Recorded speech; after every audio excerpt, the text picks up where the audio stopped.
Alionya Roseline, lakini watu wamenipea nickname ya Chief Injector. Na before I respond to even the question he has told me, kuna presentations zimekuwa made hapa, and I want to clarify on two things. Kuna mtu ame-mention mambo ya mitumba tax, ni ukweli? Ukiangalia hiyo finance bill as of now, the mitumba tax ya 5% ilitolewa from the finance committee. So as it is now, that 5% increase is not there at the moment.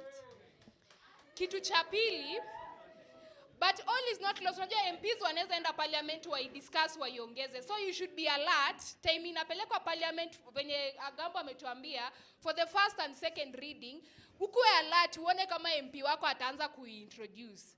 But from the noise that was made on social media and people discussing it, it was removed. But the CS Treasury anasema that proposal was the best proposal for mitumba traders. Juni wao walimtafuta na wakaitisha hiyo 5. And before you even reject something, unafaa ujiuliza as a young person, what was the initial tax before hii 5%? Nani anajua?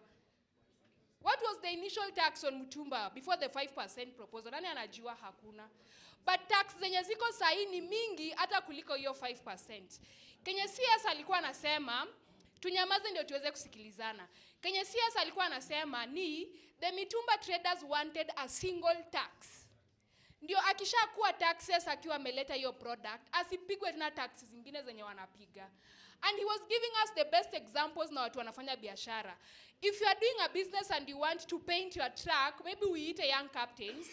Hiyo truck ikitoka Kisumu mpaka hapa Kakamega, kuna tax unafaa ulipie on all the counties your car is traveling from.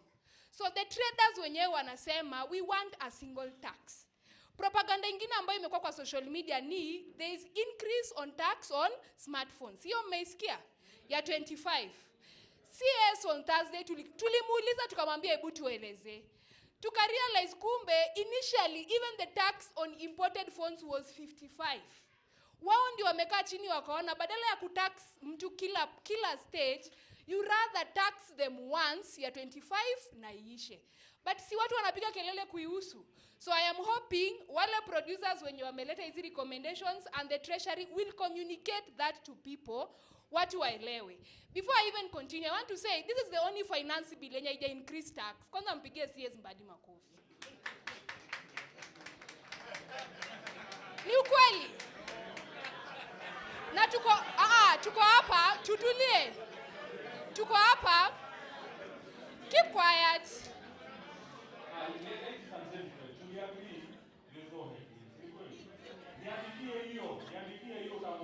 Andika.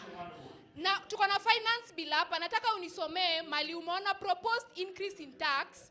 Hata mimi niende hapo niangalie, tuichambue. What this finance bill is doing, it has broadened the tax. Now, let us assume hii room sahi ni Kenya. Sisi wote ni citizens wa Kenya.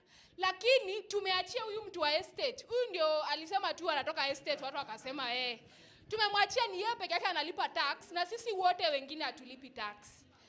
Itakuwa a very big burden to her than if all of us paid maybe tax ya 1 bob rather than yeye angekuwa analipa tax ya 200 bob. So if you look at this finance bill, they have broadened the tax. Madama amongelelea mambo ya watu wa betting. Watu wenye walikuwa wanashinda hizo pesa wako wanalipa tax kitambo. Now the discussion should be ama kitu unafaa uulize hiyo tax ni ya pesa ngapi? Kama ni mingi, you propose a reduction. So this finance bill is the only finance bill that has not increased taxes, but it is proposing to broaden the tax base. Ndio upate mtu kama wewe aulipi tax peke yako na mtu analipa na mtu wako estate halipi. Because the truth of the matter is matajiri kwa hii nchi hawalipi tax. You have seen the sharp boys, watu wenye wanafanya crypto, they don't pay tax on the money they make from the cryptocurrencies. But now the government inasema hatukatai umetengeneza 10 million kwa kufanya crypto.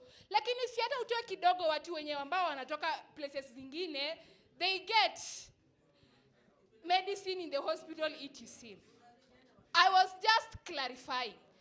Kitu yenye mbona nataka kuchallenge wa Kenya ni when we talk about the 4 trillion, we should be asking ourselves, hiyo 4 trillion inaenda wapi?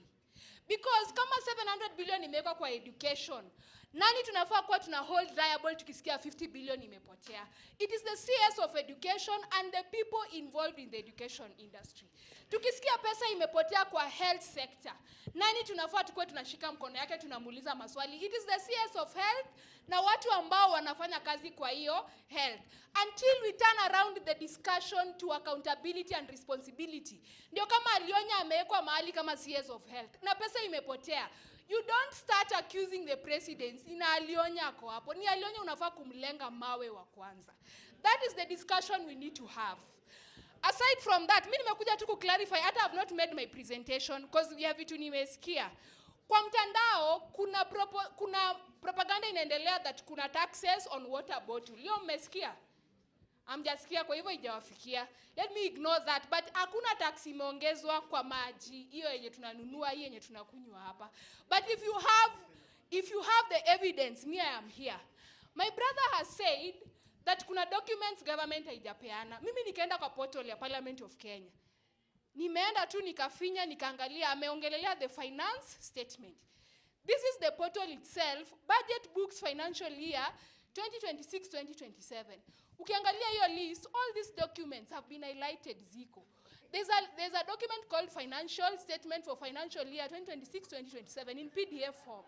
So mimi nasema hivi, me am a Gen Z and I was on the streets in 2024, nilikuwa on the streets in 2025. Nikaenda conference moja kule Morocco. Sikuenda physically, it was online. We met young people who have gone on the streets, na ikuishia streets, they entered into offices.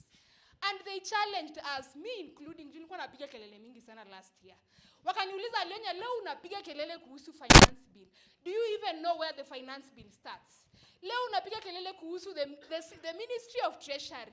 If you are put, kama umechaguliwa leo, umeambia wewe sasa ndio Minister of Treasury. Will you deliver? Ikabidi tangu 2025, mimi nilianza kufuata hii budget na finance bill tunaongelelea sasa, ijaanza sasa, ilianza August. Public participation ikafanywa from September to November. How many attended those public participation? Kidogo tu, you will be given time. Watu wamesema hawakuwa invited. Hiyo nayo ni ukweli. When we went there, tulijipata watu wawili tu young people. And we challenged the ministry and the stakeholders. Tukawaambia, putting this meeting at KICC, watu wa Mathare, mtu wa Kakamega hezi toa transport yake ya kuja KICC kusikiza kenye mnasema. And by that time they were discussing this budget, allocation of money to each sector. So we appreciated that they were doing the public participation. Tukasema, mimi and among us other young people, we will continue doing the information to our fellow Gen Zs. But you have to delocalize budget or public participation processes. But it happened pale KICC. Kuna hata sector groups za hapa Kibra, they were there. They were telling the government, msiwahi tena kutuambia kuna pesa ya capitation. They were very clear to the CS. And kuna recommendations chache zimefanywa. So mimi nimekuja hapa, nimepeana statistics yangu. Hata sija make presentation yangu. I know I've used a lot of time.